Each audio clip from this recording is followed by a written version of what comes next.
Hello there, good to see you again.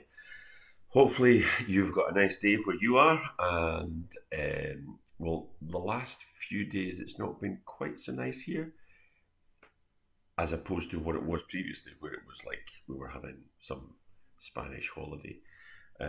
So the fact is, it's relatively bright, but basically, I think the weather was bad. We were in just a wee bit more, and Jackie had tripped over some of the shoes which are at the front door and had got annoyed. So basically, when I get annoyed, I'm usually a bit kind of quiet and on my own and reflecting on it. When Jackie gets annoyed, things happen, stuff gets done, products are bought, initiatives are made. So basically, this is what we sent away for.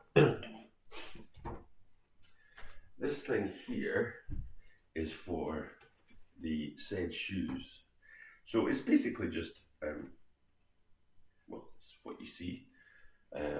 This is a kind of fabric shelf. It's got a wee kind of loop which you put the rod through.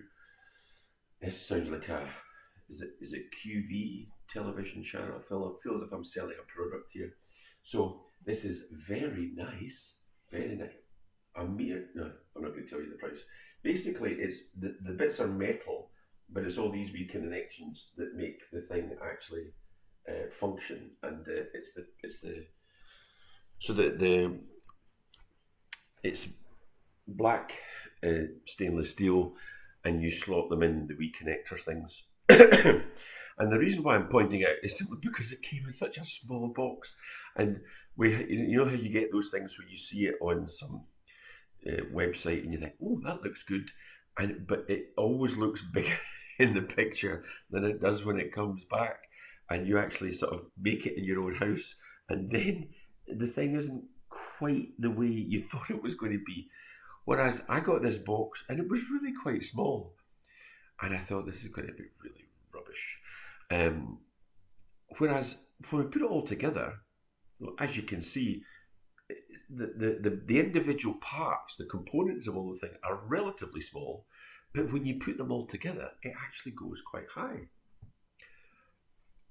It's my mind, it's my job, it's because I'm a minister.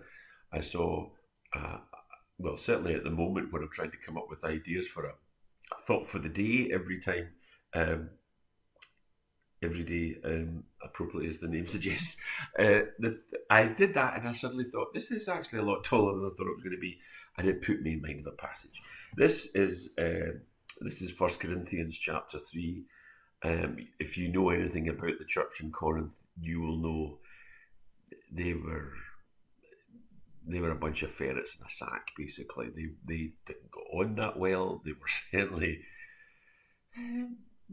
they reacted to the gospel in a very positive way, but clearly there were issues, shall we say, along the fellowship lines.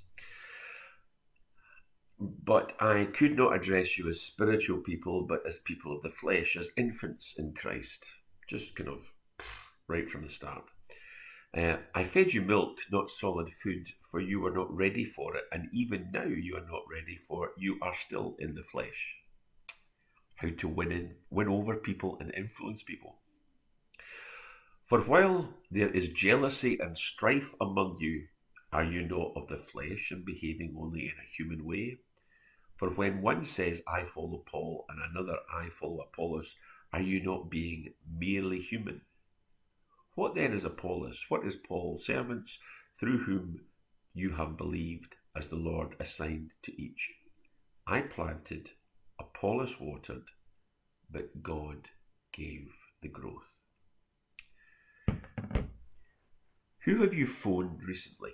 Who have you written to? Um, I told you a few days ago that I was expecting Hannah to be in floods of tears because this camp that she was trying to go to had paid the money to go to uh, this summer had been cancelled. And she said, you can't have your happiness based on the future. But what she decided to do, because one of the things when you get to that particular stage in camps, it's who you're looking forward to seeing. What she decided to do was to write letters. She wrote 12 letters, just she's a teenager and she has a mobile phone and she wrote letters. I thought this was weird. The point is, it's that sense of what have you done to connect with other people? The point is, in terms of sharing our faith, in terms of making the gospel real, the job at hand is really, really big. Church is not popular in this generation. Society is quite happy to kind of ply its own route and go its own way. And so what becomes clear, again, this was my other daughter, Rebecca, saying when she was at university, they were telling her, the average person who comes to faith has heard 33 different presentations of the gospel, or the same presentation, but 33 different people. In other words, it's all about different people playing their part. The thought struck me is, in Corinth, they were all quite divided. It was the nature of that particular group of people. But while the job in hand, sharing the gospel with people, can seem daunting, our job is not to do everything, because Paul's quite clear. Paul laid the foundation. Apollos watered the foundation, just to change the metaphor halfway through. They're all doing their bit. In other words, the individual parts are all quite small, but when they all do what they're meant to do together, it can actually reach quite a height. What we have with Paul is this assertion that what we're meant to do is not just be together for the sake of being together, then we're all together and we feel together. What they're saying is, what Paul's saying is, we have a job to do to actually spread the gospel. And while it's daunting and while the task is large, when we do it together, it actually makes a difference. It actually reaches heights that we wouldn't actually have expected, because the thing is actually working together. And even though I've said the word actually too many times, the point is actually that essential truth is correct.